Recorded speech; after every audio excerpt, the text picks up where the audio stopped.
अस्सलाम वालेकुम students, welcome to my YouTube channel easy solutions of mathematics. आज की वीडियो में हम लोग करेंगे topic chi-square distribution as a limiting form of F distribution, यानी chi-square डिस्ट्रीब्यूशन एफ डिस्ट्रीब्यूशन की लिमिटिंग फॉर्म है। इसमें हम साथ ही साथ उसका उन्होंने मांगा हुआ है वेरिएंस भी, तो ये एक बहुत इंपॉर्टेंट क्वेश्चन है और पास्ट पेपर्स में भी काफ़ी दफ़ा आ चुका है। इसके अंदर सबसे पहले हम लोगों ने एफ डिस्ट्रीब्यूशन का पीडीएफ लेके चलना है। प्रोबेबिलिटी डेंसिटी फंक्शन, जब हम एफ डिस्ट्रीब्यूशन की डेरिवेशन करते हैं तो उसकी जो डेंसिटी फंक्शन हमारे पास आता है वो ये होता है, तो इसका आपको पता ही होगा, ये लिख लेना है। उसके बाद हमने क्या करना है कि एक्स को इक्विवेलेंट कह लेना है हमने एफ़ की, एफ़ इंटू वी न्यू1 और न्यू2 जो है ना ये इस फार्मूले को कहा हुआ है इन्होंने, और इसके अंदर उन्होंने कहा है एक्स इक्विवेलेंट है एफ़ के, यानी जहाँ जहाँ पे हमारे पास यहाँ पे एफ़ है ना, एफ़ के डिस्ट्रीब्यूशन फंक्शन के अंदर वहाँ पे हमने यहाँ पे एक्स पुट कर देना, जहाँ जहाँ पे एफ़ है वहाँ पे हमने इसमें सिर्फ एक्स पुट कर देना। उसके बाद उन्होंने बताया हुआ है कि as F distribution is a ratio of two chi-square variable, we know that F distribution under the condition न्यू2 approaches to infinity can be approximate by a chi-square distribution. अब इसके अंदर उन्होंने बताया है कि एफ डिस्ट्रीब्यूशन जो होती है उसे हम कहते हैं ratio of two chi-square distribution. जब हम एफ डिस्ट्रीब्यूशन की वेरिएशन डेरिवेशन करते हैं ना, तो उसके अंदर एक फॉर्म हमारे पास बनती है, उसके ऊपर भी काय होता है तो नीचे भी काय होता है, तो एफ डिस्ट्रीब्यूशन को कहते हैं ratio of two chi-square distribution, ये भी एक तरह से इसका एक नाम है। और उसके बाद उन्होंने कहा है कि अगर हम न्यू2 को अप्रोच करवाएं इस फार्मूले के अंदर इन्फिनिटी तक, तो हमारे पास जो है ना वो chi-square डिस्ट्रीब्यूशन की फॉर्म बनेगी, ये इन्होंने पहले ही बता दिया है। उसके बाद हमने स्टार्ट करना है प्रूफ इसका। अब हमने जो ये फार्मूला बनाया है, ये वाला एफ ऑफ एक्स फंक्शन जो है हमारे पास, इसके अंदर इसके ऊपर हमने न्यू2 अप्रोचेज टू इन्फिनिटी जो है ना लिमिट अप्लाई कर देनी है, इधर भी और इधर भी, इधर लिमिट अप्लाई कर देनी है। अब हमारे पास क्या है, न्यू2 अप्रोचेज टू इन्फिनिटी है, न्यू2 अप्रोच करें इन्फिनिटी को, इसका मतलब है ये सिर्फ न्यू2 वाले पे अप्लाई होगी, जो न्यू1 वाले होंगे वो हमारे पास एज ए कॉन्स्टेंट मतलब वो बाहर आ जाएंगे। तो अब हमने इस सारे फार्मूले के अंदर से जितनी भी न्यू1 वाली वैल्यूज़ हैं उनको बाहर निकालना है। ये न्यू1 पड़ा हुआ है इस पावर के साथ, इसको भी बाहर निकाल लेंगे, ये न्यू1 है इसको भी बाहर निकाल लेंगे। उसके बाद यहाँ से ये इसकी एक्स की पावर में भी न्यू1 है तो लिमिट इस पर भी अप्लाई नहीं होगी, तो इससे भी बाहर निकाल लेंगे, और जो बाकी न्यू2 वाली वैल्यूज़ बचेंगी उन पर लिमिट अप्रोच करेंगे। अब यहाँ पे देखें, जो न्यू1 वाली वैल्यूज़ थी वो सारी मैंने बाहर निकाली है, जहाँ जहाँ पे न्यू2 हमें नज़र आ रहा था वहाँ पे हमने उसके ऊपर लिमिट अप्लाई करवा दी है। नेक्स्ट अब हमने क्या करना है, अब जो लिमिट अप्लाई हो रही है इस पे भी हो रही है और लिमिट अप्लाई हो रही है इस पे भी, तो दो अलग अलग चीज़ें हैं। अब इनको हम ऐसे अलग अलग लेके सॉल्व करेंगे। सबसे पहले हम ये वाली चीज़ उठाएंगे, इस इक्वेशन को इक्वेशन नंबर 1 कह लेंगे, और फिर हम वैल्यूज़ निकालने के बाद इसमें पुट करेंगे। सबसे पहले अगर हम लोग ये वाली वैल्यू को उठाएँ, इसको पहले हम सॉल्व करेंगे, टेक ये वाली सारी वैल्यू लिख ली। उसके बाद अब हमारे पास जो गैमा है, गैमा को ख़त्म करना पड़ेगा फर्दर सिंप्लीफिकेशन के लिए, तो गैमा को हम कैसे ख़त्म करेंगे, हमें पता है गैमा का एक formula gamma n is equal to n-1 factorial. अब यहाँ पे n है और यहाँ पे n-1 है, तो अब हमें देखें यहाँ पे गैमा और ये सारी वैल्यू हमारे पास एज ए n ट्रीट होगी, तो ये सारी वैल्यू n है। तो अब जब हम इसके ऊपर फार्मूला अप्लाई करेंगे तो n-1 होता है, तो ये सारी वैल्यू n है और साथ -1 उसका होल फैक्टोरियल आ जाएगा। उसके बाद ये इसके ऊपर गैमा जब हम अप्लाई करेंगे तो हमारे पास n जो है वो न्यू2/2n है, ये n है हमारे पास। तो अब हमने जब इस पर फार्मूला अप्लाई करना है तो न्यू2/2 यानी n-1 का फैक्टोरियल, ये वाली वैल्यू हमारे पास ऐसे ही आ जाएगी, ये आ गई। उसके बाद अब हमारे पास फैक्टोरियल के फॉर्म के अंदर आ गया है। अब हमें फैक्टोरियल के फॉर्म को भी ख़त्म करना है फर्दर सिंप्लीफिकेशन के लिए, तो जब हम इसको ख़त्म करेंगे तो इसको हम यूज़ करेंगे यूजिंग स्ट्रेलिंग अप्रॉक्सीमेशन। इस अप्रॉक्सीमेशन के थ्रू हम इसको फैक्टोरियल करेंगे ख़त्म, और इसके अंदर इसका फॉर यूजिंग स्ट्रेलिंग अप्रॉक्सीमेशन क्या होती है, वो n फैक्टोरियल इक्विवेलेंट टू है √2 pi into e minus n, और फिर n की पावर में n+1/2, ये होती है स्टिरलिंग अप्रॉक्सीमेशन। जब हमने इसको इसके ऊपर अप्लाई करना है तो वो किस तरह से अप्लाई करते हैं वो अब हम देख लेते हैं। अब देखिए n का फैक्टोरियल है, तो यहाँ पे हमारे पास इस पूरी वैल्यू का फैक्टोरियल है, तो हम इस पूरी वैल्यू को n के तौर पे ट्रीट करेंगे।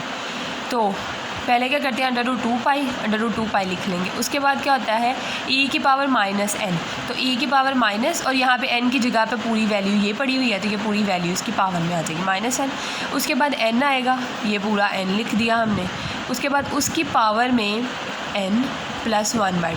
तो ये पूरा n लिखा हमने, साथ +1/2 लिख दिया। उसके बाद यहाँ ये भी फैक्टोरियल है, इसके ऊपर भी अप्लाई होगा यही वाला फार्मूला, √2 पाई e⁻⁻n, इसको n के तौर पर ट्रीट करेंगे। और उसके बाद n × n की पावर +1/2, n की पावर n +1/2 ये आ गया। साथ हमारे पास ये वाली वैल्यू वैसे ही आ जाएगी। उसके बाद अब ये वाला 2 पाई और ये वाला 2 पाई सेम था, इन दोनों को कैंसिल कर देना। अब हमने फर्दर सिंप्लीफिकेशन करनी है कि हम कौन कौन सी वैल्यूज़ को कॉमन लें और वो हमारे पास ऊपर नीचे से कट हो जाए। तो जितनी ज़्यादा सिंप्लीफिकेशन कर सकेंगे हम करेंगे। मोस्टली अब इस क्वेश्चन के अंदर आप लोग देखेंगे जब भी मैं कोई चीज़ कॉमन लूँगी तो ज़्यादातर √2 वाली वैल्यूज़ को मैं कॉमन लूँगी। अब नेक्स्ट हमें क्या देखना है, नीचे हमारे पास ये देखिए e⁻−√2/2 -1 पड़ा हुआ है। अब हम देखें अगर हमारे पास ऊपर भी ये अगर हम इसकी पावर को गौर से देखें तो हम ये नीचे वाली वैल्यू बना सकते हैं ना, क्योंकि यहाँ पे √2/2 भी है और साथ -1 भी है और साथ बाहर भी माइनस पड़ा हुआ है। तो ये ऊपर नीचे बन सकता है ना अगर हम इसकी पावर को ब्रेक कर दें दो वैल्यूज़ में। तो हम e⁻−v2/2 -1 को अलग कर लेंगे और √1/2 को हम अलग कर लेंगे। अच्छा, ये √1 और √2 पढ़ा जाता है इन्हें, लेकिन अगर v1 v2 v मैं कह दूँ तो इसका मतलब है कि ये √1 √2 ही है, ये v नहीं है, सिंपल v नहीं है, इसे न्यू बोलते हैं। और इसकी थोड़ी सी शेप ऐसे लिखते हैं इसको थोड़ा सा।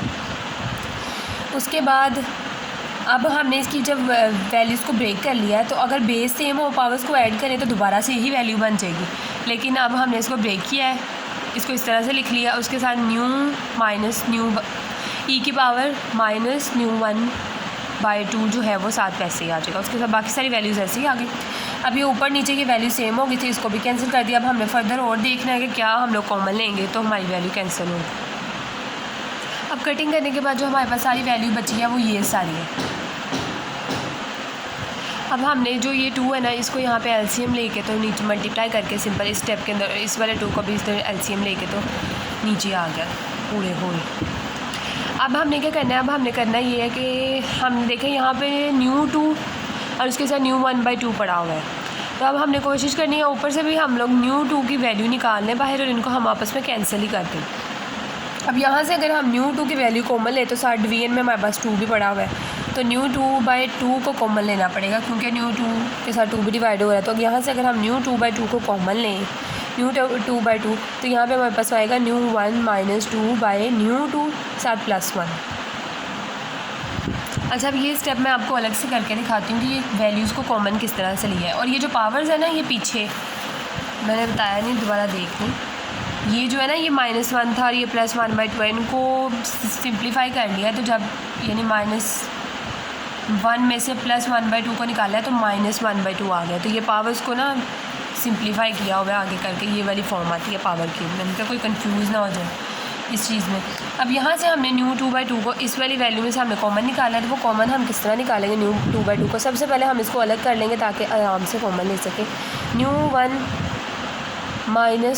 - 2/2 और प्लस √2/2 इस तरह लिख दें या इस तरह लिख लें, बात तो एक ही है। √1 + √2 - 1/2। और अब इसमें से हमने इस वाली वैल्यू को जब हम कॉमन निकालेंगे √2/2 तो साथ पावर भी तो आएगी ना, √1 + √2 - 1/2। जब हमने इसमें से वैल्यू निकाली है तो उसके साथ पावर भी तो बाहर आएगी ना, क्योंकि उसके ऊपर पावर है जब अंदर से बाहर आएगी। इसकी जगह पर क्या आ जाएगा 1, साथ आएगा प्लस, इसके साथ आएगा √1 - 2। अब यहाँ पे 2 जो है वो हमारा कॉमन आ गया, इसके नीचे 2 था तो 2 ये वाला 2 कॉमन आ गया। लेकिन इसके साथ √2 नहीं था। जब किसी चीज़ के साथ √2 नहीं होता, जब कॉमन लेते वक्त कोई वैल्यू साथ नहीं पड़ी होती तो वो फिर बाद में उसके साथ क्या होती है, डिवाइड हो जाती है। इसके साथ √2 नीचे हो जाएगा डिवाइड, √1 + √2 - 1/2। ये आ गई हमारे पास इसकी वैल्यू, ये पूरी वैल्यू।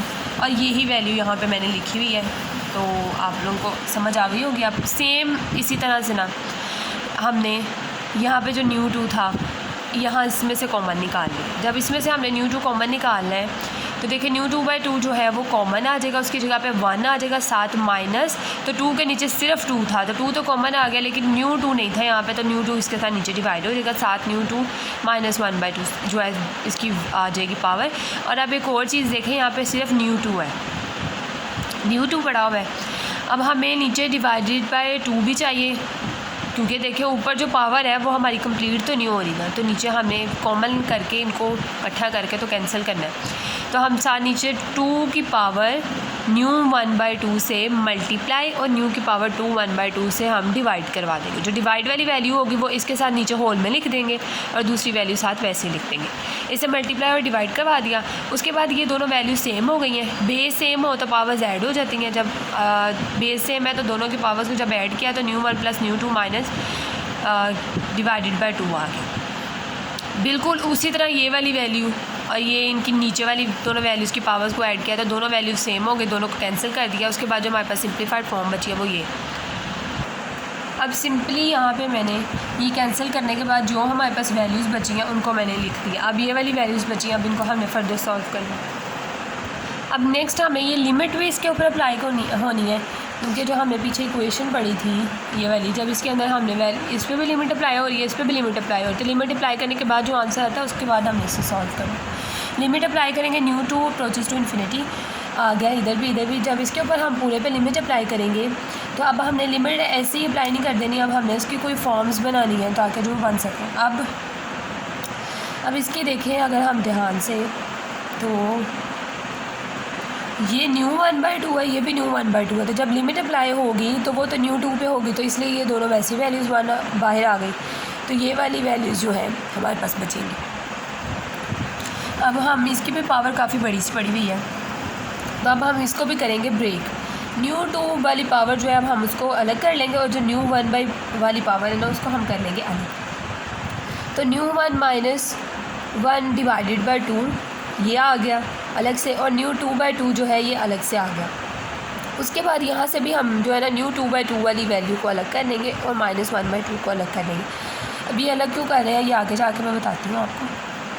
अब देखिए हमने ये फार्मूला पढ़ा था 1 + 1/n की होल पावर n, और जब हम उसके ऊपर n approaches to infinity limit apply करते हैं वो हमारे पास इक्वल टू e आ जाता है। अब अगर ये देखें तो इनमें भी न्यू 1s पड़े हैं और उनकी पावर्स में भी न्यू 1s पड़े हुए हैं, यानी n है तो n की पावर में भी n है, तो हम ये वाला फार्मूला बना सकते हैं ना लिमिट के बाद। तो अब हमने क्या करना है, अंदर जो वैल्यू होती है उसका बाहर उल्ट पड़ा होता है, उसका इन्वर्स बाहर पड़ा होता है, 1/n है अंदर तो बाहर n पड़ा हुआ है। अब यहाँ पे न्यू 1/2 ओवर न्यू 2 पड़ा हुआ है, बाहर न्यू 1 माइनस 1 डिवाइडेड बाय 2 है, तो अब हम इसको तो बिल्कुल चेंज नहीं कर सकते क्योंकि यहाँ पे न्यू 2 भी नहीं है माइनस 2 भी नहीं है, तो इसको थोड़ा सा बनाना इम्पॉसिबल सा काम है। अब यहाँ पे देखें न्यू 1 माइनस 2 बाय न्यू 2 है, तो बाहर हमारे पास उसका उलट होना चाहिए, यानी न्यू 2 बाय न्यू 1 माइनस 2 होना चाहिए। तो यहाँ पे न्यू 2 ऑलरेडी ऊपर पड़ा हुआ है, तो हमें नीचे इसके चाहिए न्यू 1 माइनस 2 ताकि हमारी प्रॉपर फॉर्म बन सके। तो हम क्या करेंगे, पावर में न्यू 1 माइनस 2 से मल्टीप्लाई और डिवाइड करवा देंगे। अब हमें न्यू 2 अंदर चाहिए, उसके नीचे हमने न्यू 1 माइनस 2 लिख दिया। अब जो 1/2 बचा है ना बाहर, उसको हम बाहर निकाल लेंगे जो 1/2 है, और उसके साथ न्यू 1 माइनस 2 मल्टीप्लाई हो जाएगा, यानी सिंपली हमने न्यू 1 माइनस 2 से मल्टीप्लाई डिवाइड करवाया ताकि ये वाली चीज़ का जो उलट है वो हमारे पास पावर में आ जाए। अब उसके बाद सिंपली ये भी -1/2 है, इसकी पावर में भी कोई चेंजिंग हम लोग कर नहीं सकते क्योंकि न्यू 2 नहीं है। यहाँ पे देखें ऑलरेडी यहाँ पे हमें अब -2/2 है, अब हमें बाहर चाहिए -2/2, तो अब हमारे पास देखें न्यू 2/2 तो पड़ा हुआ है, सिर्फ हमारे पास माइनस नहीं है पावर में, तो हम माइनस से मल्टीप्लाई करवा देंगे इस तरह। जब ये माइनस होगा तो दोबारा से यही पावर आ जाएगी। सेम इसी तरह जब आपने पावर के अंदर कोई मल्टीप्लाई डिवाइड करवाना है ना, तो आपने उसको सिंप्लीफाई करके देखना है कि दोबारा से वापस वो वाली फॉर्म आ रही है कि नहीं। अब देखें जब इसके ऊपर अगर हम लिमिट अप्लाई करेंगे तो ये देखें ये जो पावर अंदर जो चीज़ अंदर पड़ी हुई है 1 प्लस करके साथ उसी का इन्वर्स ऊपर पड़ा हुआ है ना, तो जब हम इसके ऊपर लिमिट अप्लाई करेंगे तो ये हमारे पास पूरी फॉर्म ई की बन जाएगी। ये जो अंदर पड़ा है ना ये सारा ई बन जाएगा, और साथ न्यू 1 माइनस 2/2 पावर, जो हमारे पास एक्स्ट्रा पावर थी ना वो साथ इसके ऊपर आ जाएगी। इसी तरह जब हम इसके ऊपर लिमिट अप्लाई करेंगे तो ये नीचे इन्फिनिटी आ जाएगा। कांस्टेंट के नीचे जब इन्फिनिटी आता है तो वो इक्वल टू 0 हो जाता है, तो ये 1 + 0 हो जाएगा। इसके बाद जब इसके ऊपर लिमिट अप्लाई करेंगे तो ये 1 - 2/2 हो जाएगा। कांस्टेंट के साथ डिवाइड करेंगे इन्फिनिटी को तो 0 आ जाएगा। इसी तरह इस पर लिमिट अप्लाई होगी, जो वैल्यू अंदर है उसका इन्वर्स ऊपर पड़ा हुआ है, तो जब इसके ऊपर अप्लाई होगी ये पूरी चीज़ अंदर वाली जो है ये ई बन जाएगी और साथ एक्स्ट्रा पावर -1 उसके ऊपर आ जाएगी। सिंपली अब हमने इसको सिंप्लीफाई करना है। 1 की कोई भी पावर ले लें तो वो 1 ही आता है। उसके बाद हमने इसकी पावर को ब्रेक कर लिया, न्यू 1/2 को अलग निकाल लिया और -2/2 को अलग निकाल लिया। उसके बाद ई की पावर -1 है और ये सारी वैल्यूज़ वैसे ही आ गई। उसके बाद इसका -1 आ जाएगा सिंप्लीफाई करने के बाद, वो इससे कैंसिल हो जाएगा नीचे। उसके बाद ये न्यू 1/2 है और ये -न्यू 1/2 है, तो दोनों की पावर्स ऐड हो जाएंगी। ई की पावर में आ जाएगा 0, वो होता है 1, तो यहाँ पे आ जाएगा 1 2 की पावर न्यू 1/2 हमारे पास इस वाली इंटेग्रल का आंसर आ जाएगा। जो फर्स्ट वाली वैल्यू थी उसकी हमारे पास 1/2 की पावर न्यू 1/2 आ गई। नेक्स्ट हमारे पास जो था ना ये पीछे, इसके ऊपर लिमिट अप्लाई करके इसकी वैल्यू हमने निकाली। अब जो लिमिट इसके ऊपर अप्लाई हो गया, अब हमें इसकी वैल्यू चाहिए, तो बहुत सिंपल है इसकी भी। सिंपली अब हमने इसके ऊपर जब लिमिट अप्लाई की है तो अब हमने इसकी पावर को भी ब्रेक कर लेना। पहले हमने न्यू 1/2 के साथ अलग कर लेना, -न्यू 1/2 के साथ अलग और फिर -न्यू 2/2 के साथ हमने इसको अलग कर लेना। उसके बाद अब हमने देखना है इसकी पावर में भी, ये देखिए अंदर भी न्यू 1/2 पड़ा हुआ है, बाहर भी न्यू 2 पड़ा हुआ है, तो अब हमें सिर्फ न्यू 1 चाहिए। अच्छा, अब जो वैल्यू होती है ना एज ए वेरिएबल टाइप, मतलब जिसके ऊपर लिमिट वगैरह अप्लाई हो रही है, अब हम पावर में उसको मल्टीप्लाई डिवाइड नहीं करा सकते, लेकिन जो दूसरी वैल्यूज़ होती है ना जो एज ए कांस्टेंट ट्रीट हो रही होती हैं तो उनको मल्टीप्लाई और हम डिवाइड करवा सकते हैं। जैसे यहाँ पे देखें, यहाँ पे हमारे पास पावर में न्यू 2 है ही नहीं, तो अब हमने न्यू 2 से मल्टीप्लाई डिवाइड बिल्कुल भी नहीं करवाना। जिस तरह इसको पढ़ा हुआ है ना हमने उसी तरह उसके ऊपर लिमिट अप्लाई कर देनी है, लेकिन यहाँ पे तो न्यू 2 है तो हमें सिर्फ न्यू 1 चाहिए। तो अब हमें इसके पावर में चाहिए न्यू 2/न्यू 1x, तो हमारे पास फार्मूला बन जाएगा ई का। अब हमने इसके साथ क्या करना है, हमने इसके न्यू 1x के साथ न्यू 1x चाहिए ना पावर में हमें, तो न्यू 1x से मल्टीप्लाई और डिवाइड करवा देंगे। माइनस भी नहीं चाहिए, माइनस को भी बाहर निकालेंगे, 2 भी नहीं चाहिए, 2 को भी बाहर निकालेंगे, डिज़ायर पावर है वो अंदर रह जाएगी। उसके बाद इसके ऊपर लिमिट अप्लाई करेंगे तो ई की पावर ये जो एक्स्ट्रा पावर है -v1 न्यू 1x/2 आ जाएगी। उसके ऊपर लिमिट अप्लाई करेंगे तो 1 + 0 बन जाएगी। और इसके पास हमारे पास इस वाले इंटेग्रल की हमारे पास वैल्यू आ गई है ई की पावर -न्यू 1x/2। अब हमने इन वैल्यूज़ को इक्वेशन नंबर 1 जो पीछे हमने बनाई थी उसके अंदर पुट कर देना है। अब इसकी वैल्यू हमारे पास आई थी 1/2 न्यू 1/2 और इसकी वैल्यू हमारे पास आई थी वो ई की पावर में कुछ। तो अब हमने ये वाली इक्वेशन सारी उठा के लिखनी है और इसकी जगह पे भी इसकी वैल्यू, इसकी जगह पे भी इसकी वैल्यू लिख देनी है। ये देखें, जहाँ पे इसकी वैल्यू आ रही थी 1/2 न्यू 1/2 और इसकी वैल्यू ई में आ रही थी, तो हमने इक्वेशन नंबर ए में जो वैल्यूज़ को पुट कर दिया, साथ हमने dx को दोनों तरफ मल्टीप्लाई भी करवा दिया। साथ ही dx को मल्टीप्लाई करवाने की बेसिकली रीज़न ये होती है कि हमने अब सब्सटीट्यूशन करनी हो ना, तो जब सब्सटीट्यूशन करते हैं तो हमें dx की वैल्यू भी अलग साथ चाहिए होती है। अब देखें, जो ये वाली वैल्यूज़ आ गई हैं, अब हमें इसके अंदर क्या सिम्प्लीफिकेशन करनी है। देखें, इसकी पावर न्यू 1/2 है और इसकी पावर न्यू 1/2 है, लेकिन साथ एक -1 एक्स्ट्रा है, तो हम क्या करेंगे कि न्यू 1 से मल्टीप्लाई और डिवाइड करवा देंगे। जब न्यू 1 से मल्टीप्लाई डिवाइड करवाएंगे तो ये जो न्यू 1 है ओवर न्यू 1 आ जाएगा। तो जो नीचे वाला न्यू 1 है जब हम उसको ऊपर लेके जाएंगे तो न्यू 1 इन्वर्स बन जाएगा वो। जब वो न्यू 1 इन्वर्स बन जाएगा तो हमने उसकी पावर को इसमें ऐड करवा देना। ये देखें, न्यू 1 डिवाइडेड बाय न्यू 1, तो न्यू 1 और इसके साथ ही जो पावर साथ वैल्यू है न्यू 1 इन्वर्स का, इस तरह लिख सकते हैं। तो ये वाला न्यू 1 इधर आ गया और ये न्यू 1 इन्वर्स जो है बेस सेम हो तो पावर ऐड हो जाती है, तो वो इसके साथ इधर ऐड हो गया। उसके बाद यहाँ पे हमारे पास दोनों वैल्यूज़ की पावर सेम है, दोनों की बेसिस दोनों की पावर सेम है, तो हम दोनों को मल्टीप्लाई करवा के होल पावर में लिख सकते हैं। अलग अलग करें तो इस तरह आ जाएगा। उसके बाद सेम और कुछ भी हमने डिफरेंट नहीं किया, सेम वैसे ही आ गया। उसके बाद हमने क्या करना है, न्यू 1x को हमने y के इक्वल जो है उसकी सब्स्टिट्यूशन कर देनी है, उसको पुट कर देना है y के इक्वल, और जब इसका डिफरेंशियल लेंगे तो dx = dy आ जाएगा। अब हमने लिमिट्स भी साथ देख लेनी है कि जो f डिस्ट्रीब्यूशन होती है ना वो हमारे पास 0 से इन्फिनिटी जाती है। जो f डिस्ट्रीब्यूशन की जो हमारे पास वैल्यूज़ होती हैं वो 0 < इन्फिनिटी, यानी यहाँ पे zero less than x less than infinity. ये एफ डिस्ट्रीब्यूशन की जो हमने लेके चले हैं ना उसकी ये थी। तो अब हमने साथ साथ y को लिमिट्स को भी चेक करना होता है। तो हमने बताया यहाँ पे कि अगर x अप्रोच करेगा 0 को तो हमारे पास y भी 0 को अप्रोच करेगा, और x इन्फिनिटी को करेगा तो y भी इन्फिनिटी को करेगा। सिंपली जहाँ पे v1x था वहाँ पे हमने y पुट कर दिया, उसके बाद ये ऐसे ही आ जाएगा। इसके बाद भी यहाँ पे new1x था, वहाँ पे भी पावर में भी y आ गया।